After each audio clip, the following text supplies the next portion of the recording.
नमस्कार। मैं इस वक्त थानो के लेखक गांव में मौजूद हूं, जहां पर स्पर्श हिमालय महोत्सव का आज दूसरा दिन है और पहले दिन जहां केंद्रीय मंत्री किरण रिजिजू द्वारा कार्यक्रम का स्वागत किया गया था। पहले दिन काफी लेखक और देश विदेश के लगभग 60 लोगों के प्रतिनिधियों ने इसमें भाग लिया था।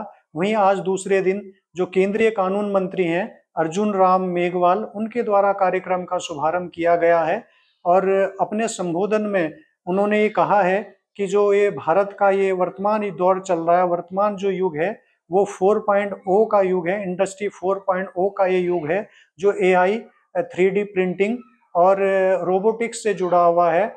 और जो ये युग है, इससे विकास और जो संचार क्रांति है उसमें काफी महत्वपूर्ण बदलाव आए हैं। उन्होंने बताया है कि जो इंडस्ट्री 4.0 का युग था, उसमें वो जो भाप के इंजन का दौर था, उसी को उन्होंने 1.0 का दौर कहा है। और इंडस्ट्री 2.0 के युग की जब शुरुआत हुई तो तब देश में बिजली आई, दुनिया में बिजली आई। और इंडस्ट्री 3.0 का जो दौर था वो कंप्यूटर का दौर था, जिसमें कंप्यूटर क्रांति आई।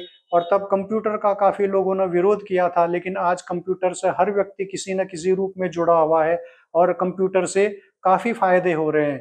तो उन्होंने कहा है कि जो 4.0 का ये युग है, इसी तकनीक से जो हमारा भारत का संसद भवन है, जो आत्मनिर्भर भारत की पहचान है, उसी के द्वारा भारत का जो संसद भवन है बनाया गया है, जिसमें 3D प्रिंटिंग का इस्तेमाल किया गया है, एआई की मदद ली गई है। और इसी कारण से जो भारत का संसद भवन है वो इतने कम समय में बनकर तैयार हुआ है। सूली ऊपर सहज पिया की सविध मिलना हो, सूली ऊपर सहज पिया की सविध मिलना हो, मीरा के प्रभु पीर मिटेगी, मीरा की प्रभु पीर मिटेगी, जब वेद समरी या हो, बहिरी में तो प्रेम दीवानी मेरो दर्द न जाने को, बहिरी में तो प्रेम दीवानी मेरो दर्द न जाने।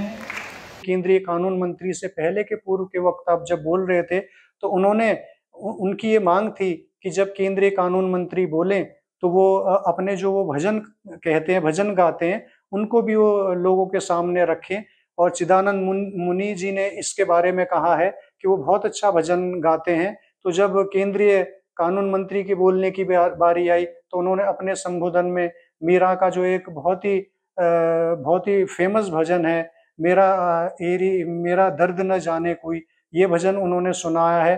और संसद भवन के ऊपर जो उन्होंने संसद भवन में जब पहली दफा जो विधेयक पास किया गया, नारी शक्ति वंदन अधिनियम, तो इस पर भी उन्होंने जो संसद में कविता सुनाई थी, वो कविता भी आज उन्होंने थानों के लेखक गांव में सुनाई है। वंदन करने का मोदी ने अवसर दिलाया है, नारी को वंदन करने का मोदी ने अवसर दिलाया है। क्या बिल था? एक अटके हुए बिल को अटका हुआ था 40 साल से, कोई हाथ ही नहीं लगा रहा था, सर्वसम्मति नहीं बढ़ रही थी। एक बार बिल पेश हुआ तो फाड़ दिया गया। लोगों ने कहा महिला प्रतिनिधि, बाल बेटी महिलाएं आएगी संसद में, इस तरह की बातें करने वाले लोग भी थे इस देश में। लेकिन प्रधानमंत्री नरेंद्र मोदी जी ने अपना एक दृढ़ निश्चय से निर्णय किया कि नहीं, ये 50% आबादी ऐसे नहीं रह सकती, 33% इसके लिए हम रिजर्वेशन करेंगे, लोकसभा में भी और विधानसभाओं में। तो वो एक अटका हुआ बिल था, उसमें सर्वसम्मति बनाई तो कवि के हृदय में क्या जागा?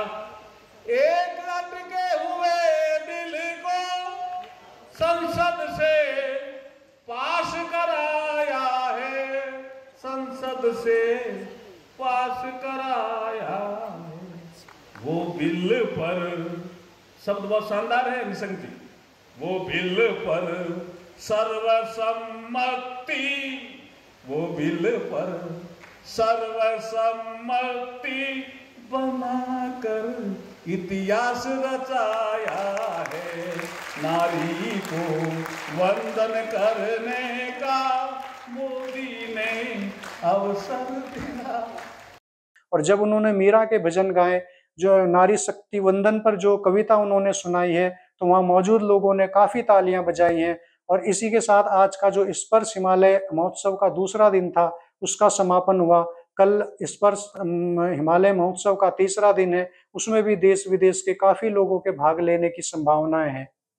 अगर आप ये वीडियो YouTube पर देख रहे हैं तो हमारे चैनल को सब्सक्राइब कर बेल आइकन दबाएं, और Facebook पर देख रहे हैं तो हमारे पेज को लाइक करें।